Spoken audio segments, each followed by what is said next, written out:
Death to the Soul Eaters is a program about getting clear on the things that hold us back, like the projects that we haven't completed, the visions that we never fulfilled on, basically the things that we feel like pulling on our soul. Maybe it's guilt, maybe it's loss, maybe it's like a feeling of not having done enough.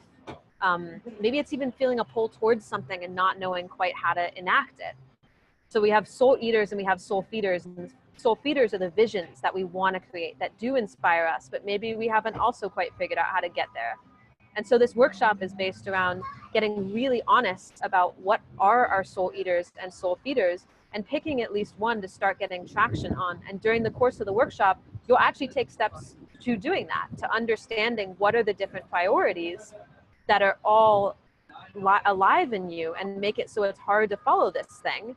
Because, you know, I'm like, oh, I want to create this project, but another part of me is like really self-protective against the possibility of being shamed if it comes out wrong. And another part of me is like feeling responsibility towards like making money and staying the course. And we have these different parts and they're in conflict to the point where we can't move forward. So part of the workshop will be getting clear on what are these different aspects of self, what do you need to move forward, and then having accountability with people in the workshop, doing actual research during the time, reaching out to people, like having a space to create so that by the end of the workshop, you'll step out having taken steps towards creating what you want in the world. So people is going to come in this workshop, and then what happened after that? What is the it's going to continue going, or what you have in mind? Yeah.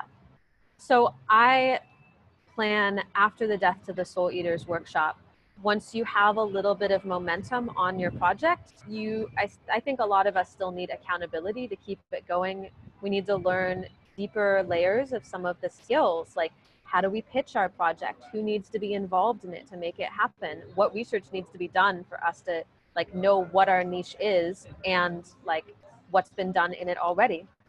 And so my plan is to create a 4 to 6 month coaching program that will follow the workshop. You'll have a cohort and a community already that you've worked with in the workshop.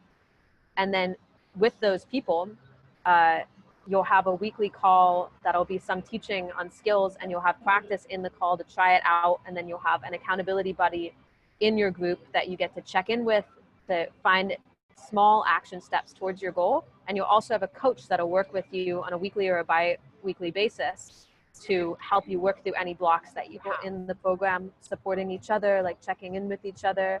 Also having like circling to work on where we get stuck, like what are our beliefs? What are the things that have us not do the things we want to? And in my mind, like, it's not like we don't do these things because we're not motivated enough, or because like we procrastinate, or because something's wrong with us. It's because there's multiple different values going on at any given time.